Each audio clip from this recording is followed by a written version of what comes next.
Meron pa, gusto pa yata i-discourage na ang tao magbasa ng Biblia.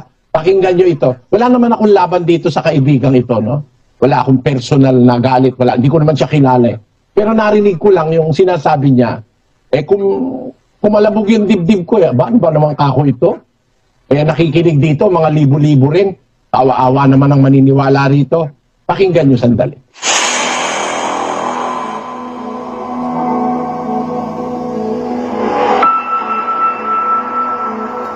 Paano sasawayin? 1.13 nandito.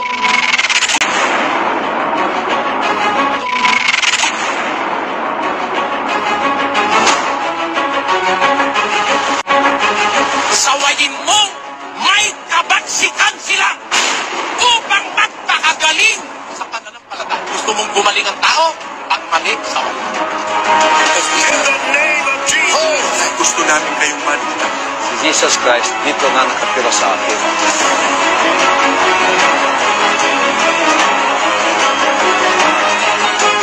Ang pagmamahal sa kapwa, pati yung nasa labas ng iglesia nila, pinakikialam ang hatulan.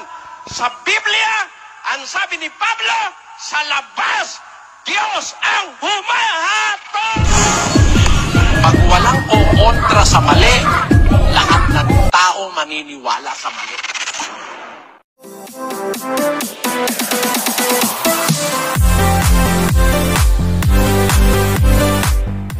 Sa oras na ito mga kaibigan, reaction video po ang gusto ko pong i-share sa inyo.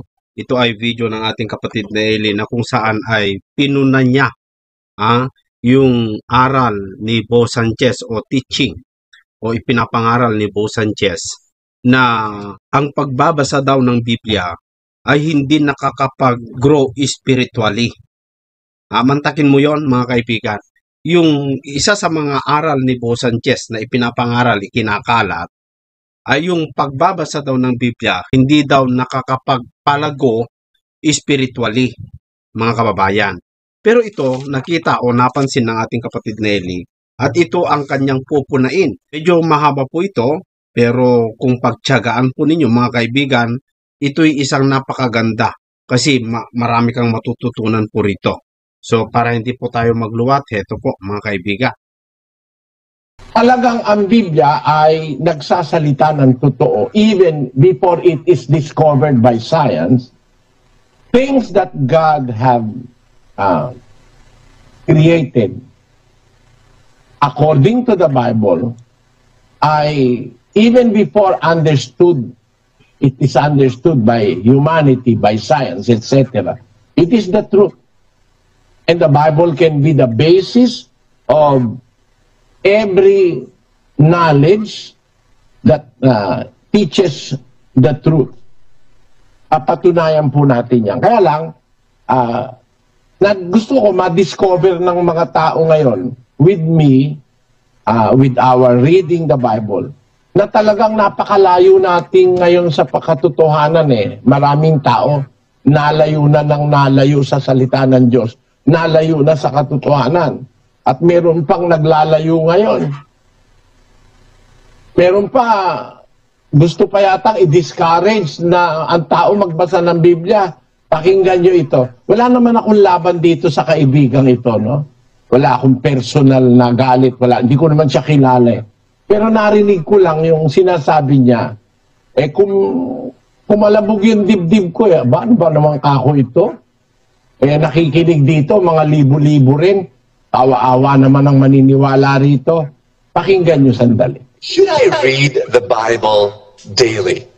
Daily Bible reading is 1,000% recommended, but it's not required to please God or to grow spiritually.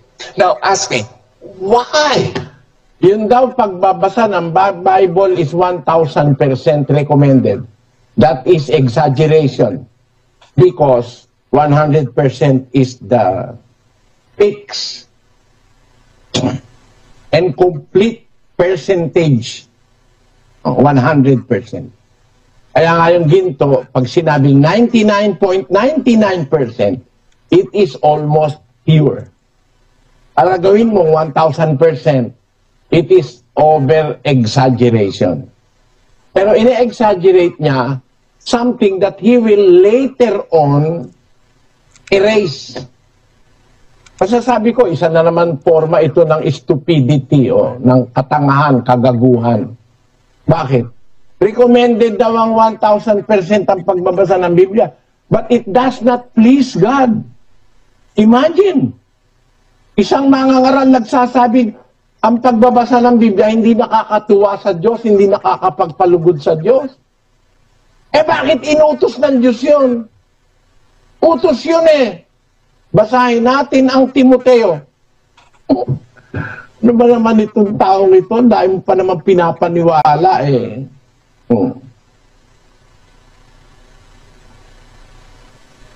Awa-awa naman maniniwala na hindi raw recommended at hindi raw 1,000% recommended pero hindi raw nakakalugod sa Diyos. It doesn't please God, sabi niya, no? O ulitin natin para lang maintindihan nyo. Should I read the Bible daily? Daily Bible reading is 1,000% recommended, but it's not required to please God or to grow spiritually. It's not required to please God and to grow spiritually. Is that true? Mali. Mali yan, kaibigan. Sana magsisika, wag mo nang uulitin yan. Ngayon, kung gusto mo naman tutulan ako, diskusyon tayo. Hindi naman kita hinahamon, pero diskusyon na friendly, ano? Hindi raw required. Required nga yan eh. Ng Diyos eh. Gusto ng Diyos, binabasa mo ang kanyang salita, lalo na kung mangangaral ka eh. Ito sabi ng Diyos sa mangangaral. 4:13 ng unang Timoteo. Hanggang ako'y pumarian ay magsikap ka sa pagbasa, sa pangangaral, sa pagtuturo. Magsikap ka, sabi ng Diyos kay Timoteo, sa pagbabasa, sa pangangaral, sa pagtuturo. No? Magsikap ka riyan. Hindi recommended ang pagbabasa, hindi lang sa ministro, pati sa miyembro. Colosas. Pakinggan niyo ang nakasulat sa 4:16. At pagkabasa ng sulat na ito sa inyo, ay ipabasa naman ninyo sa iglesia ng mga taga-Laodicea at basahin naman ninyo ang sulat na mula sa Laodicea. Recommended nga eh. Sabi ng salita ng Biblia eh. Pagkabasa ng sulat na ito sa inyo, ipabasa nyo sa mga taga-Laodicea at basahin naman ninyo ang sulat sa Laodicea. Di ba pinapabasa? At Ako rin mga kaibigan, halos hindi ko rin maiisip kung bakit sinabi ni Bo Sanchez na 1,000% recommended ang pagbabasa ng Biblia. Pero hindi daw nakakalugod sa Diyos at hindi daw nakaka-grow spiritually. Bakit ni-recommend pa na magbasa ng Biblia kung hindi naman ito nakakalugod sa Diyos at hindi naman ito nakaka-grow spiritually, mga kaibigan, no? Ano kaya ang point? Ano kaya ang ibig sabihin ni Bo Sanchez dito, mga kababayan? Bakit niya sinabi na hindi po nakakalugod sa Diyos yung pagbabasa ng Biblia at hindi po nakakapagpalago ng buhay spiritual? Ba't ni-recommend? Ba't sinabi pa niya na 1,000%? 1,000 pa, 1,000% recommended. Ako man, mga kaibigan, hindi ko rin lubos maisip bakit niya sinabi. basahin naman ninyo ang sulat sa Laodicea. Di ba pinapabasa? At kanino pinapabasa? At kanino magbabasa? Kanino pinapabasa? Basahin natin sa Efeso. Sa Thessalonica 5:27. Idinadaing ko sa inyo, alang-alang sa Panginoon, na basahin sa lahat ng mga kapatid ang sulat na ito. Required yan basahin ang sulat na ito. At doon ka nga mag-grow spiritually. Sabi nitong ating kaibigan, it is not required to please God and to grow spiritually. Why will the Bible tell us to read when it doesn't please God? Do you mean it displeases God? Naiinis ba ang Diyos pag nagbabasa ka ng kanyang salita? Yun nga mga kaibigan Yun ang malaking tanong kasi kahit anong isip mong gawin, hindi mo talaga lubos maisip kung bakit sinabi ni Bo Sanchez yun na hindi nakakapag-grow spiritually at hindi nakakalugod sa Diyos yung pagbabasa ng Biblia. Sa akin lang, wala akong makitang punto na gustong ipunto ni Bo Sanchez doon It doesn't please him. But you may be thinking of the opposite. At it is not the way to grow spiritually. Pag bobo ka ba sa Biblia, are you going to grow spiritually? Can you prove to me na ang bobo sa Biblia will grow spiritually? When the Bible tells us of spirituality, kasi sabi ng Panginoon Kristo, sa 63 ng Juan, kapatid na Daniel. Ang Espiritu nga ang bumubuhay, sa laman ay walang anumang pinakikinabang. Ang mga salitang sinalita ko sa inyo ay pawang Espiritu at pawang buhay. Nakita nyo? Yung Espiritu, nalagay sa salita ng Diyos yun Para ikaw ay mapuno ng Espiritu, dapat mapuno ka ng salita ng Diyos kasi every word of God represents a particular spirit from God. Ang Espiritu ang bumubuhay. Sa laman, walang pinakikinabang. Ang salitang sinalita ko sa inyo, pawang Espiritu at pawang buhay. Tapos sasabihin mo, hindi required na magbasa. Required nga yung ministro magbasa. Pati sa mga miyembro, pinapabasa yan. Bakit? To grow spiritually. Basahin natin ang 2 Timoteo 3, versikulo 15 hanggang 17. You will grow spiritually by reading the Bible. Let us read. Basahin natin, kapatid na Daniel. At mula sa pagkasanggol ay iyong nalalaman ang mga banal na kasulatan na makapagpapadunong sa iyo sa ikaliligtas sa Kapatid na Daniel, will you grow spiritually by reading the Bible? Certainly po, Brother Eli. Nalagay, nakasulat Hindi palagay, nakalagayan sa Biblia.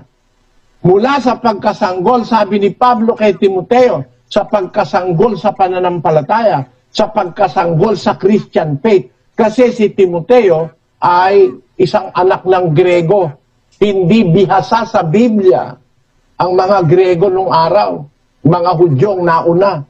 Mula ang wika sa pagkasanggol sa pananampalataya ni Timoteo, nalalaman mo ang mga banal na kasulatan makapagpapadunong sa iyo sa ikaliligtas. So you will grow spiritually sa pamagitan ng banal na kasulatan. Tuloy natin, kapatid na Daniel. At mula sa pagkasanggol ay iyong nalalaman ang mga banal na kasulatan na makapagpapadunong sa iyo sa ikaliligtas sa pamamagitan ng pananampalataya kay Kristo Jesus.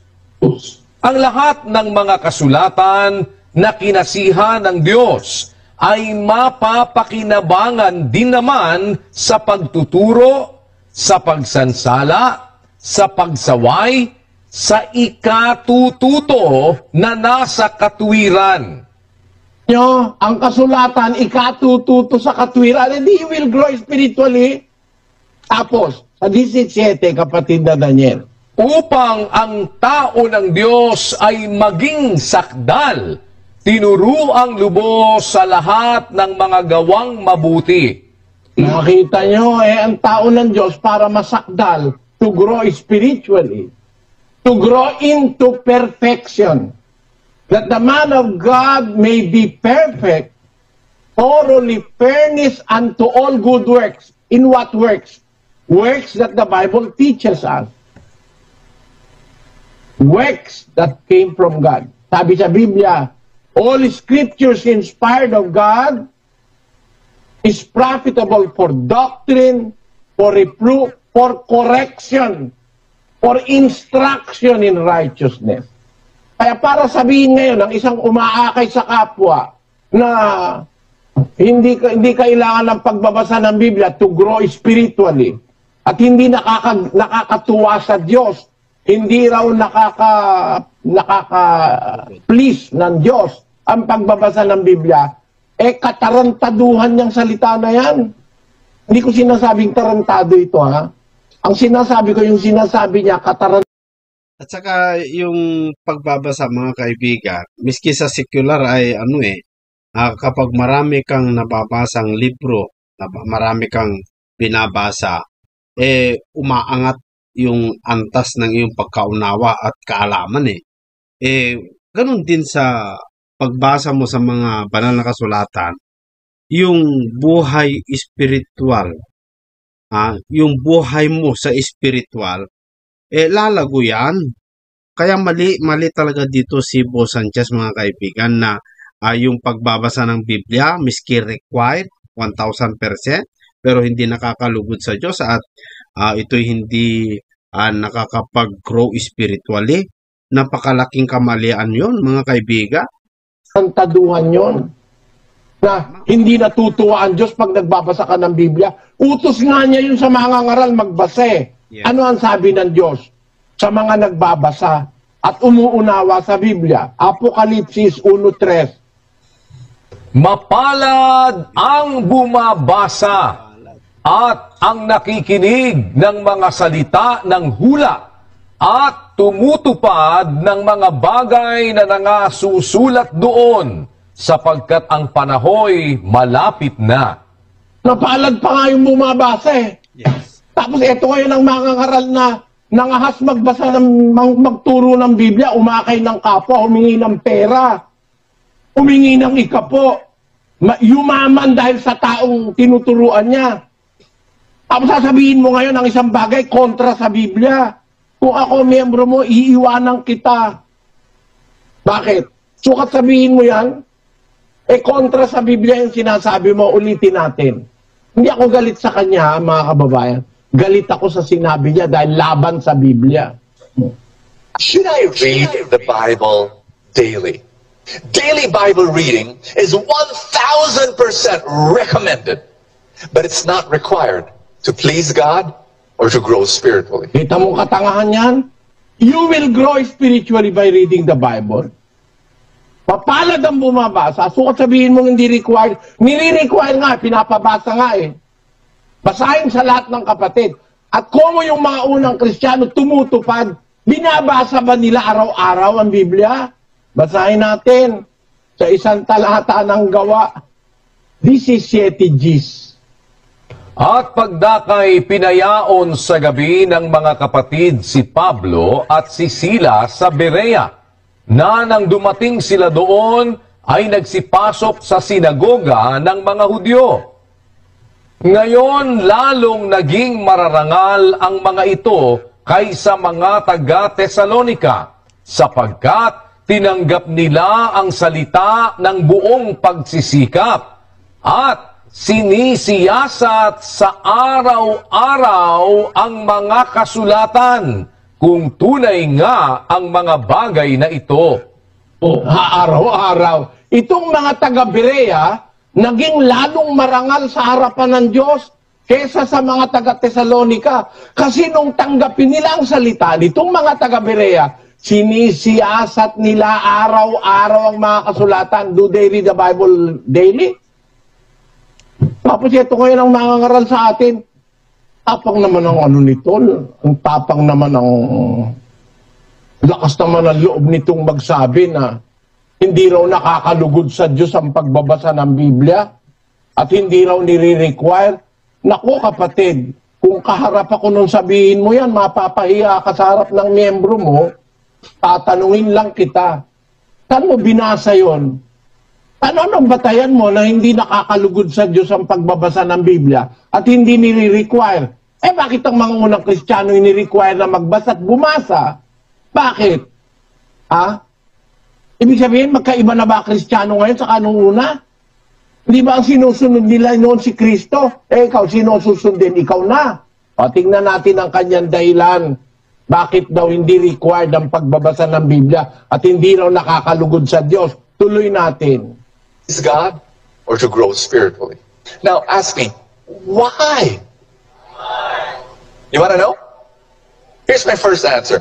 People in the Bible didn't read their Bible every day. Kung katangahan yan. Yun daw mga tao sa Biblia, hindi raw na nagbabasa ng Biblia araw-araw. Yung mga tao raw sa Biblia. Sino yon? Tuloy natin.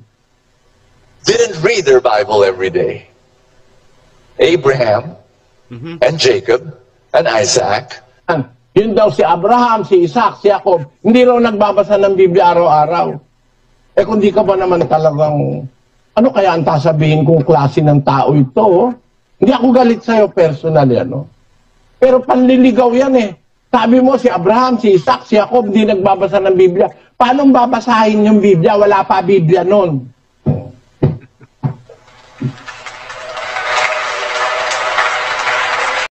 Oo nga naman, ano? Paano magbasa sila ng Biblia? Si Abraham, si Noe, si Isaac, si Jacob. Paano sila magbasa ng Biblia? Wala pang Biblia noon. Kasi hindi pa naman naipanganak si Moises that time. Kasi si Moises ang nagsulat sa Genesis para magkaroon ng tinatawag na Pentateuch o yung 5 books, no? Anong basahin nila? Wala pa namang Biblia. So tama buti na lang meron pong nakapansin, no? Doon sa sinasabi ng mga ibang mangangaral. At dito nakikita natin kung paano makita natin yung katotohanan. Kasi kung hindi ka nagbabasa ng Biblia talaga, basta na lang oo ka ng oo, mapapaniwala ka na lang Kasi ano naman ang pangontra mo? Hindi ka nga nagbabasa ng Biblia. Buti na lang, napansin po yun ng ating kapatid na Eli. O, tingnan natin ang kanyang dahilan. Bakit daw hindi required ang pagbabasa ng Biblia at hindi raw nakakalugod sa Diyos? Tuloy natin. Is God or to grow spiritually? Now, ask me, why? You want to know? Here's my first answer. People in the Bible didn't read their Bible every day. Kung katangahan yan. Yun daw mga tao sa Biblia, hindi raw na nagbabasa ng Biblia araw-araw. Yung mga tao raw sa Biblia. Sino yon? Tuloy natin. Didn't read their Bible every day. Abraham and Jacob and Isaac. Yun daw si Abraham, si Isaac, si Jacob. Hindi raw nagbabasa ng Biblia araw-araw. Kung di ka ba naman talagang, ano kaya ang sasabihin kong klase ng tao ito? Oh? Hindi ako galit sa'yo personally, ano? Pero panliligaw yan Sabi mo si Abraham, si Isaac, si Jacob, hindi nagbabasa ng Biblia. Paano babasahin yung Biblia? Wala pa Biblia nun.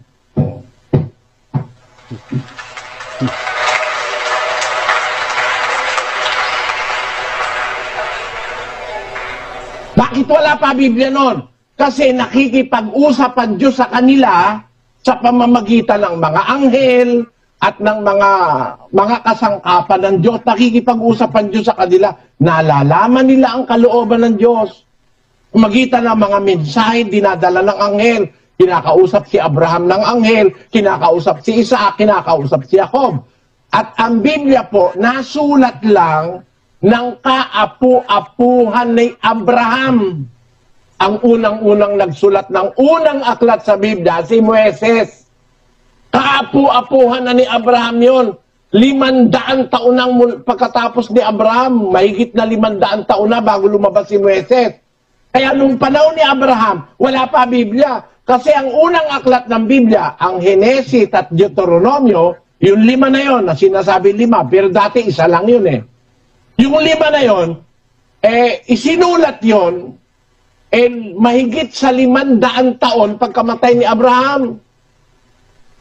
Doon pa lang sulat ang unang aklat sa Biblia. Paano mo ngayon sasabihin, yun ka mga unang tao, hindi ka nagbabasa ng Biblia. Paano babasahin? Wala pa nga At hindi pa kailangan ng Biblia kasi ang Diyos nakikipag-usap sa pamamagitan ng anghel sa mga taong kagaya ni Abraham, ni Isaac at ni Jacob. Tingnan nyo ngayon ito. Magtuturo ka sa libu-libong tao, papalakpakan ka at paniniwalaan ka. Mali ang sinasabi mo, kakahiya naman talaga ito, mga kapatid. Nare-realize nyo ba, mga kaibigan, mga kapatid, mga bisita, ang ibig kong sabihin na ang Biblia talaga hindi kilala ng marami. Maraming nagtuturo ng kontra sa Biblia. Sana nga lang mga kaibigan ay mapanood ito ni Bo Sanchez, ano? Pero baka napanood na ito. Ano kaya ang nagiging reaksyon ni Bo Sanchez nung napanood niya ito sa pagpuna ng ating kapatid na Eli dito sa kanyang sinabi na si Abraham, Isaac at si Jacob ay hindi nagbabasa ng Biblia? Hindi kaya niya naisip na paano sila magbasa? Wala pa namang Biblia noon. Hindi niya kaya naisip yon mga kaibigan? Isa na ito. Ang kanya pa naman t-shirt, merong ano ng Biblia, merong sitas. Ito yung mga pakunwari, hindi naintindihan yung Biblia ang daladala niya. Hindi raw required, hindi raw nakakalugod sa Diyos. Kasi daw, yung mga unang tao raw, hindi raw nagbasa ng Biblia. Ang liwa-liwanag, paano babasahin? Hindi pa nga nakasulat ang Biblia noon. Wala akong masama, hindi ako galit dito sa taong ito, no? Alaban lang ako nung pinagsasabi niya. Naawa ako sa mga miyembro lalo na yung pumapalakpak sa kanya Alam na alam ko, mali ang sinasabi niya Eto, tuloy natin mula dun sa kanyang huling sinabi, kapatid na technician. First answer. People in the Bible didn't read their Bible every day. Abraham and Jacob and Isaac and Isaiah and Jeremiah and Jesus and the apostles, they did not read their Bibles every day. Yan. Ako, tinan mo. Hindi raw na binabasa ang Biblia ng mga ni Kristo, mga apostol, at saka ang mga propeta. Hindi raw binabasa everyday. Sino nagsabi sa'yo? Buhay ka na ba nun? In the first place, bata ka pa. Paghatol po yun, no? Paghatol po yun na sabihin mo hindi sila nagbabasa, samantalang wala ka doon sa panahon na sila nabubuhay. Tapos husgaan mo na hindi sila nagbabasa everyday. So, isang uri ng paghatol po yun, mga kaibigan. Yun ay bawal po sa Biblia na humatol ka sa hindi nararapat na paghatol. Masama po yun, mga kapatid. Siguro marami ka pang kakainin bigas, sabi ni Erap. Para hatulan mong hindi nila binabasa araw-araw ang Biblia, bakit? Meron na ba silang cellphone noon? Tayo ngayon may cellphone. Such an interesting device. Wala yatang tao ngayon na hindi humahawak ng cellphone araw-araw Miski bata Minu-minuto nga At oras-oras hawak ka cellphone Dahil interesado tayo sa cellphone. Wala naman cellphone nung araw. Ang interes ng mga tao ng Diyos noon, yung salita ng Diyos. Para sabihin mo, hindi binabasa ng mga propeta ang Biblia, gaya nila Jeremias, etc. Sino nagsabi sa'yo? Yung propeta na nga siya, binabasa niya pa yung kapwa niya propeta No? Basahin natin sa Daniel. 9:1 ng Daniel. Nang unang taon ni Dario na anak ni Asuero sa lahi ng mga taga-Media na ginawang hari sa kaharian ng mga taga-Kaldea. Nang unang taon ng kaniyang paghahari, akong si Daniel ay nakaunawa sa pamamagitan ng mga aklat ng bilang ng mga taon na sinalita ng Panginoon kay Jeremias na propeta. Dahil Kita nyo, si Daniel propeta si Daniel. Pero, binigay niya pa peche. Sabi niya, ng unang taon ng kanyang paghahari ni Dario. Dario ba yung sinabi sa uno? No? Ng unang taon ng kanyang paghahari, akong si Daniel, propeta yan si Daniel nakaunawa sa pamamagitan ng mga aklat. Pinabasa niya mga aklat ng bilang ng mga taon na sinalita ng Panginoon kay Jeremias na propeta. Nakita nyo? Nagbabasa ang propeta ng aklat ng kapwa niya propeta. Sabi mo, hindi nagbabasa? Eto. Ikalawang Pedro, nagsikap, Pedro, eto salita ni San Pedro to mga kapatid, hindi ko salita ito. Siguro hindi naiintindihan ito, nitong kapatid na nangangaral na ito. Papaintindi natin, pati sa kanyang mga miyembro. At least, Huling-huli, mga kaibigan, si Bo Sanchez sa kanyang pinagsasasabi, kawawa naman yung mga nanonood sa kanya. mailigtas natin yung miyembro niya sa pagkaligaw. Yun ang intensyon natin. 1:10 ng unang Pedro. Tungkol sa pagkaligtas na ito, ay nagsikap at nagsiyasat na maigi ang mga propeta na nangagsihula tungkol sa biyayang dadating sa inyo. Tanyo sabi ni Pablo sa mga Kristiyano nung unang siglo, tungkol sa pagkaligtas na ito, tungkol sa kaligtasan, nagsikap at nagsiyasat na maigi ang mga propeta. Nagsisiyasat pala yung mga propeta. Ay, alin ang sinisiyasat?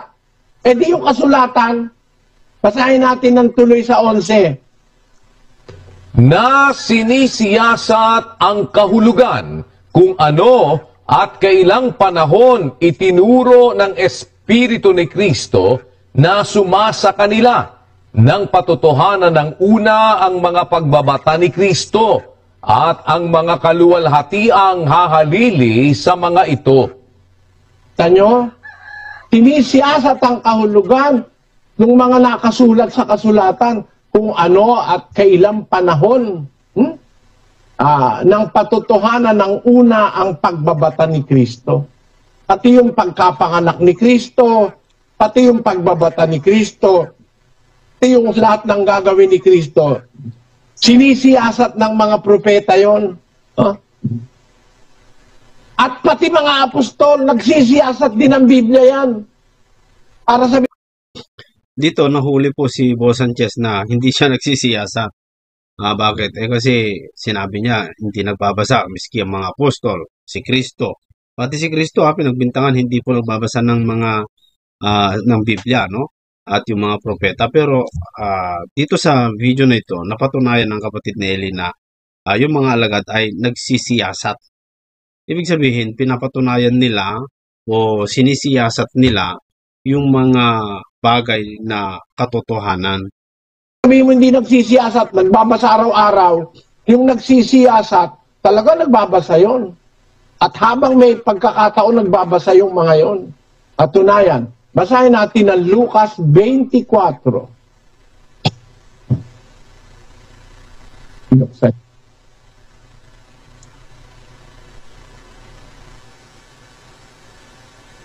Nawala.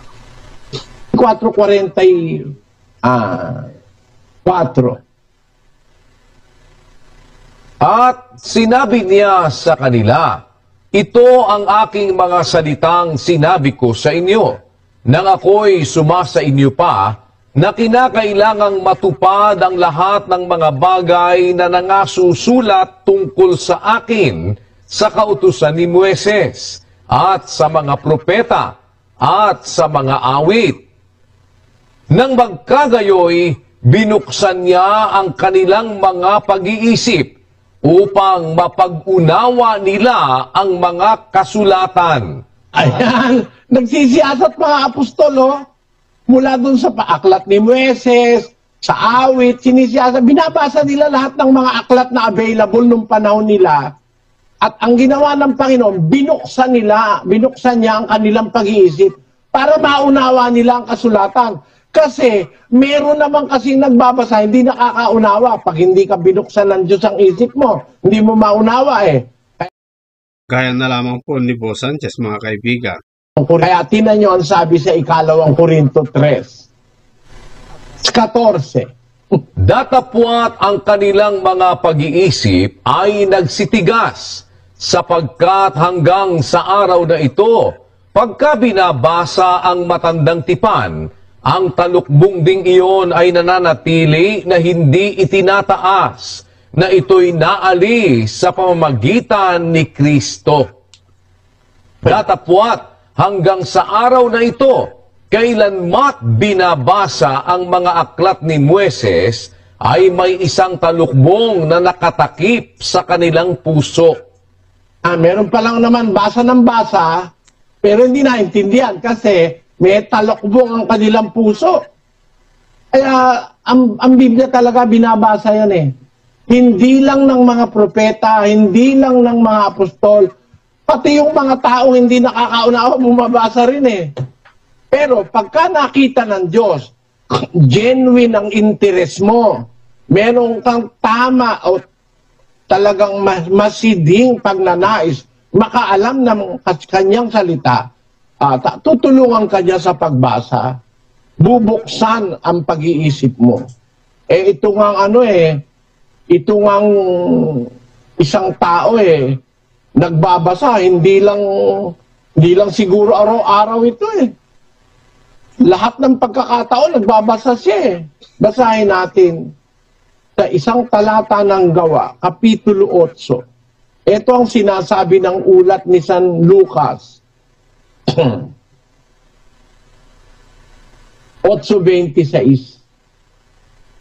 Datapwat nagsalita kay Felipe ang isang anghel ng Panginoon na nagsasabi, "Magtindig ka at ikaw ay pumaroon sa dakong timugan, sa daang palusong mula sa Jerusalem hanggang sa Gaza, na ito'y ilang." At siya'y nagtindig at yumaon, at narito ang isang lalaking taga-Ethiopia, isang bating na may dakilang kapamahalaan na sakop ni Candace, reyna ng mga Etiope, na siyang namamahala ng lahat niyang kayamanan. At siya'y naparoon sa Jerusalem upang sumamba. At siya'y pabalik at nakaupo sa kanyang karo at binabasa ang propeta Isaias. Nakita nyo itong bating, matatakotin sa Diyos ito. Meron siyang, malaki ang tungkulin niya kasi katiwala siya. Mayordoma siya ni Candace, reyna ng mga Etiope. Napakayaman ito. Nung siya pumunta sa Jerusalem para sumamba sa Jerusalem, babalik na siya sa Ethiopia, nakaupo siya sa kanyang karo. No? Binabasa ang propeta Isaias. Kaya ang ugali ng mga taong sa Diyos nung araw, magbasa ng magbasa eh. Kasi wala naman silang libangan, wala naman telebisyon. Dapat nga, kahit may telebisyon ngayon, ang Biblia basahin mo eh. Kasi kung telebisyon lang ang panonoorin mo, kung ano lang mapapanood mo kuminsan, mga chismis, mga artista naghiwalay, tapos nagalit si ganon, kasi yung anak niya nagyabang nung sumikat, tapos nagkagusto yung anak niya sa kapwa babae, nalusta yung kayamanan, etc., etc., nag-away ngayon yung mag-ina. Yan ang mapapagkita mo sa telebisyon eh. Pakikinabangan mo ron. Nung panahon na ibalik mo, 2,000, 3,000 taon ang nakakaraan. Wala naman radyo, wala naman telebisyon. Ang libangan nila nun, makipag-communicate sa Diyos. Kaya, araw-araw, nagsusiyasat sila ng Biblia. Para ngayon, sabihin itong kaibigan nating ito, ewan ko ba kung sino nagsugo rito, na Katoliko ba yan?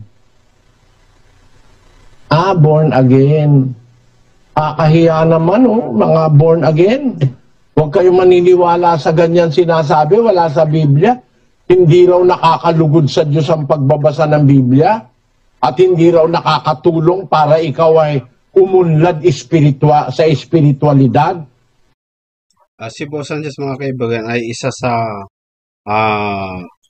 Katoliko din yan. Katoliko din yan.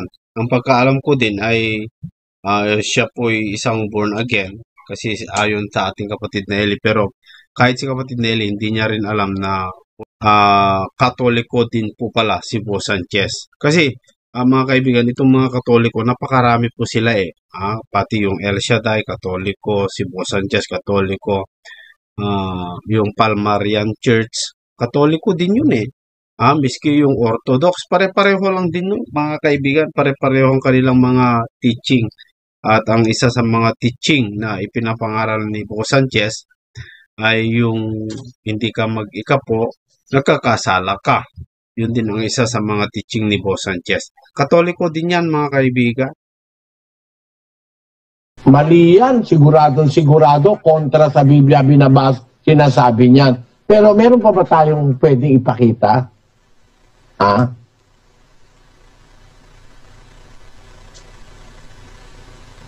And the apostles, they did not read their Bibles every day. But Brother Bo, wait a minute. You mean to tell me all those people? Yeah. Before 1454, thousands of years, they were connected to God without reading their Bible every day. Because it was The impossible. apostles, they do not read the Bible every day. Yung mga yung salita na yun, alam nyo, mga kababayan, kung hindi lang ako ayoko lang talaga, marami na kasing galit sa akin. Madadagdag pa yung mga miyembro nito. Kaawa naman yung miyembro, kaawa naman pag hindi ka kikibo. Para sabihin mo na ang mga apostol hindi nagbabasa araw-araw, no? Hindi totoo yun. Wala ka ron eh. Wala ka ron. Kung mabasa ko, Ang huhus gayon.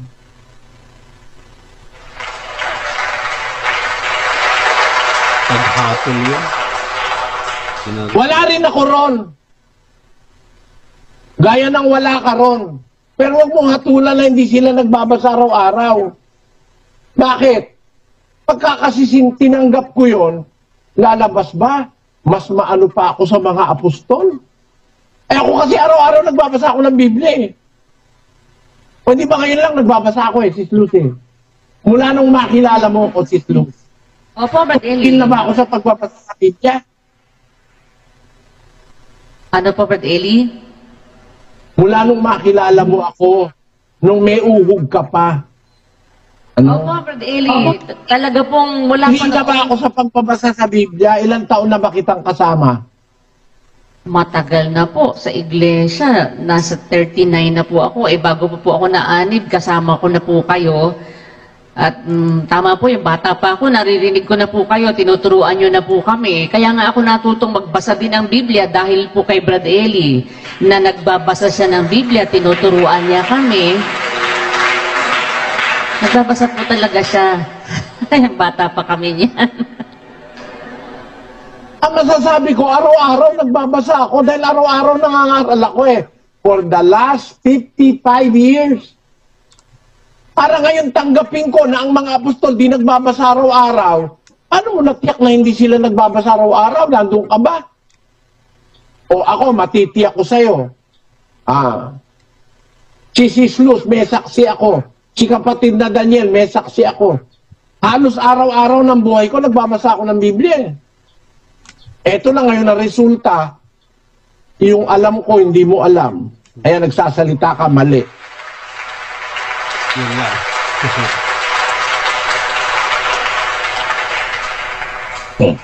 Hindi ako galit sa kanya.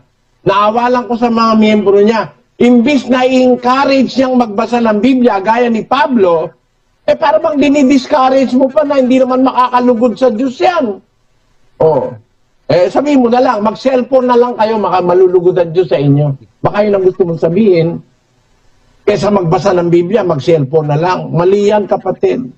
Dapat encourage mo ang tao magbasa ng Biblia. Kasi araw-araw nagbabasa ng cellphone eh. Meron mong napapagkita mo sa cellphone kung ano-ano lang mga katarantaduhan ng marami dyan eh. Di encourage mo ang tao magbasa ng Biblia, di ba? Mas maganda, masusumpungan mo ang aral. At yan ang ating pag-aaralan. Bakit pakinabang ang pagbabasa ng Biblia? Ano makikita mo sa Biblia? Are you going to grow spiritually? Makikinabang ka ba sa pagbabasa ng Biblia? Alin sa Biblia ang babasahin mo? Ano ang salita ng Diyos sa Biblia? Yan ang ating susunod na Bible study.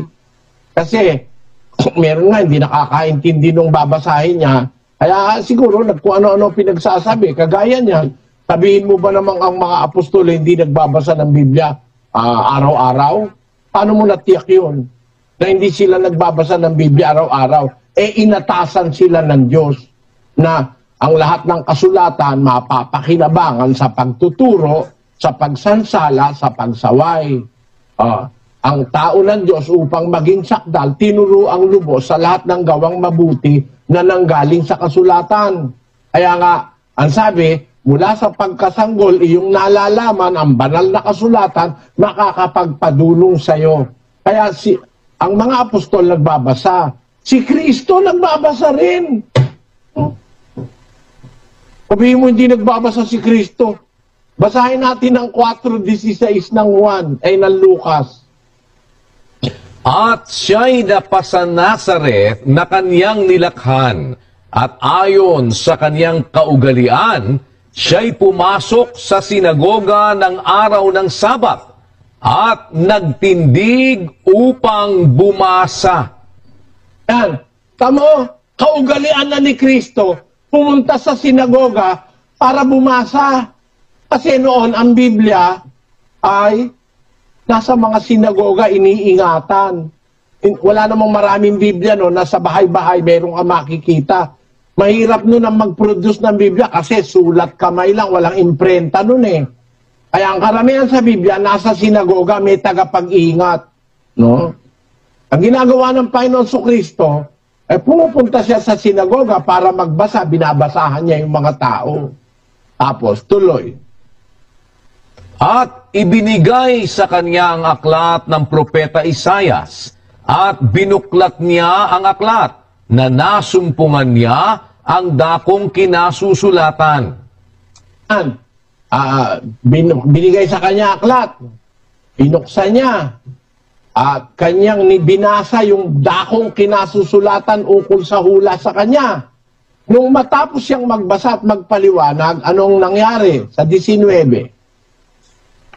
Sa 20. At binalumbon niya ang aklat, at isinauli sa naglilingkod at naupo. At ang mga mata ng lahat ng nangasa sinagoga ay nangakatitig sa kanya. At pagkabasa niya, binalumbon niya uli kasi yung aklat noon, hindi naman gaya na aklat ngayon eh. Noon binabalumbon, kaya nga scroll eh. Sinoli sa naglilingkod at naupo. Ibig sabihin, nung araw, mga kapatid, ang Panginoon Kristo nagbabasa ng Biblia. Kaya nga, kabisado niya Biblia eh. Si Kristo. Basahin natin.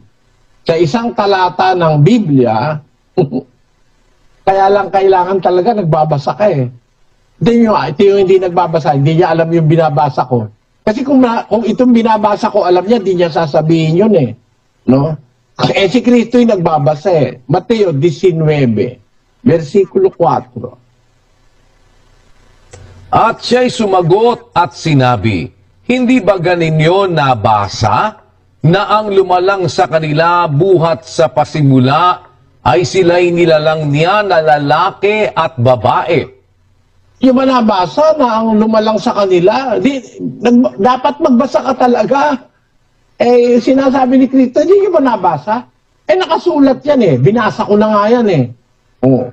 Hindi nyo ba nabasa na lumalang sa kanila, buhat sa pasimula, sila'y nilalang na lalaki at babae at sinabi. Dahil dito, iwan ng lalaki ang kanyang ama't ina at makikisama sa kanyang asawa at ang dalawa magiging isang laman. Kaya nga hindi na sila dalawa. Tamo, binasa ni Kristo. Ano yung kasulatan? Kabisado niya eh. Sinabi niya, hindi na sila dalawa, kundi isang laman. Ang pinapagsama nga ng Diyos ay huwag papaghiwalayin ng tao. Nako, nakipagdiskusyon ng mga Hudyo.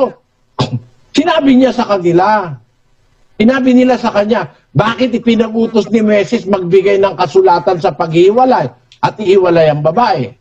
Sinabi niya sa kanila, dahil sa katigasan ng inyong puso, pinaubaya sa inyo ni Moises, hiwalayan ninyo ang inyong asawa, datapwat sa pasimula, buhat ng pasimula ay hindi gayon, sabi niya. Ano? Ang lahat ng pangangatwiran ni Kristo galing sa kasulatan. Kasi, kabisado niya, nung tuksohin siya ng dyablo, ang ginagamit niya, nasusulat, sabi niya sa dyablo. Nasusulat, nasusulat, nasusulat. Lahat ng isagot niya sa dyablo, kasulatan. Tapos ito ngayon, mangangaral na millennial. Hindi kailangan na hindi required ng Diyos ang magbasa at hindi nakakalugod sa Diyos ang magbasa. Hindi nakaka-grow spiritually magbasa. Lahat ng salitang yan, kasinungalingan yan ng isang taong walang unawa sa Biblia. Kaya, mahalaga po ang Biblia, mga kapatid. Nag-aanyaya ako sa Bible study. Makikita nyo, dito sa Bible study, wala po tayo gaya nung exposition na nagtatanong kayo. Dito, ako muna ang magsasalita. Tapos pagkatapos nito, maglagay tayo ng exposition. Pwede na kayo magtanong. Pero maglagay muna po tayo ng ilang series ng Bible study. Papatunayan natin muna how authentic and how perfect are the words of God in the Bible. Na kailangan natin itong mabasa, sampalatayanan, tanggapin, ipamuhay araw-araw sa ating mga buhay. Gaya ng gusto ng Diyos, gaya ng turo ni Kristo, gaya ng gusto ng mga apostol. Basahin ang sulat na ito sa lahat ng kapatid. Pagkabasa nyo, pabasa nyo sa mga taga-Laodicea. Yung galing sa Laodicean sulat, basahin din sa inyo. Pinapabasa eh. Talagang pinapabasa. At kung magbabasa ka talaga, devotedly, gaya ng mga taga-Berea, araw-araw binabasa nila, sinisiyasat ang mga kasulatan. Kaya mga kapatid, sana sa susunod nating Bible study, dalo kayo uli. Makikita nyo po, wala na lang ako sing panahon pag inumpisahan ko pa yung isang topic ngayon eh. Gusto ko lang sa inyong patunayan na ang Biblia nagsasalita ng totoo. Ang Biblia, batayan, hindi lang ang siyensya, kundi mas tama ang Biblia kaysa sa siyensya. May nababago sa siyensya, sa Biblia, perfect po. Mapapatunayan natin yan sa susunod nating Bible study. We're going to compare the discoveries in science doon sa mga nakasulat sa Biblia even before it is discovered in science. At patutunayan natin yung mga kontra sa Biblia. Hindi naniniwala sa Biblia, nagkakamali kayo ng malaking pagkakamali. So ayan po mga kaibigan, napakaganda kung paano binigyan ng reaksyon ng ating kapatid na Eli yung video ni Bo Sanchez na sinasabi niya na yung pagbabasa ng Biblia ay hindi po nakakalugod. 1,000% recommended pero hindi po ito nakakalugod sa Diyos at hindi nakaka-grow spiritually. Kung ating titignan mga kaibigan, yung komento ng ating kapatid na Eli dun sa sinabi ni Bo Sanchez, hindi po yun paninira, kundi yun po ay pagtutuwid na kung saan mga kapatid ay tama naman eh. Tama naman. Hindi ko nga maisip kung bakit sinabi ni Bo Sanchez yun, pero tama yung reaksyon ng ating kapatid na Eli sa kanyang sinabi na yung sinasabi ni Bo Sanchez ay panliligaw sa mga tao, mga kaibigan. Pero hindi natin alam kung ano po yung purpose, ano po yung point, dahilan ni Bo Sanchez bakit niya sinabi yun. Siguro maraming nagbabasa ng Biblia na hindi po inuunawa. At isa na po siya doon. No? Maaaring isa na po siya doon, mga kaibigan. At isa pa mga kapatid, kung hindi po nakaka-grow spiritually at hindi nakakalugod yung pagbabasa ng Biblia, ano ba purpose? Bakit ang Diyos ay sinabihan niya ng mga tao para isulat ang salita ng Diyos? Kasi mga kaibigan, dito sa Revelation chapter 1 sa verse 1, mga kaibigan, ganito ang sinasabi, ang apokalipsis ni Jesucristo na ibinigay ng Diyos sa Kanya upang ipahayag sa Kanyang mga alipin. Yung apokalipsis daw o pahayag ni Jesucristo, yun ay ibinigay daw ng Diyos sa Kanya upang ito'y ipahayag sa Kanyang mga alipin. Sa makatuwid ay ang mga bagay na nararapat mangyaring madali at kanyang ipinadala at ipinaalam sa pamamagitan ng kanyang anghel sa kanyang alipin na si Juan. So, ang Biblia pinasulat. Ano purpose? Bakit niya pinasulat kung hindi babasahin?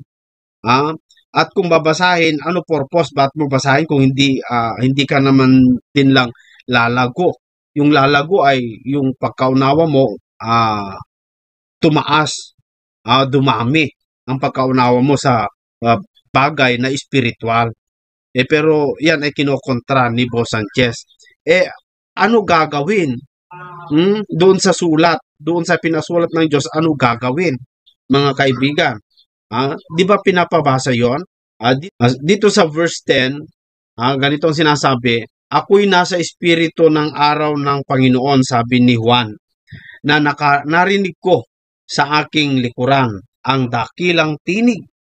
Ano yon? Natulad sa isang pakakak na nagsasabi, ang iyong nakikita ay isulat mo, sabi nung tinig, sa isang aklat at iyong ipadala sa 7 iglesia, sa Efeso, sa Esmirna, at sa Pergamo, at sa Tiatira, at sa Sardis, at sa Philadelphia, at sa Laodicea. So ito, pinapadala ng Diyos, yung sulat na isusulat ni Juan, ipinapadala ito sa mga 7 iglesia. Anuhin nila kung hindi babasahin? Anuhin nila kung babasahin nila? Para saan? Para tataas. Para umangat ang kanilang buhay espiritual. Yung alam nila, pagkaunawa nila doon sa espiritual na bagay na nasa langit, dumami yung pagkaunawa nila. Nakakapag-grow spiritually, mga kaibigan, yung pagbabasa ng Biblia. Kaya dito, nakikita natin na mali talaga yung sinasabi ni Bo Sanchez na yung pagbabasa ng Biblia, bagamat recommended 1,000%, pero hindi naman po ito nakakalugod sa Diyos, mali po yun. Isa sa mga bagay na nakakalugod sa Diyos, mga kaibigan, yung pinag-aaralan mo yung kanyang salita. Dahil yung kanyang salita, yun po yung nakakapagpadunong tungkol sa kaligtasan ng tao, no, mga kaibigan. So, maraming salamat po sa inyong lahat, mga kaibigan. Hanggang sa susunod, napakarami na naman po tayong natutunan dito, no? So, sana ay huwag po kayong magsawang sumubaybay sa ating programa. Hanggang sa muli po, mga kaibigan.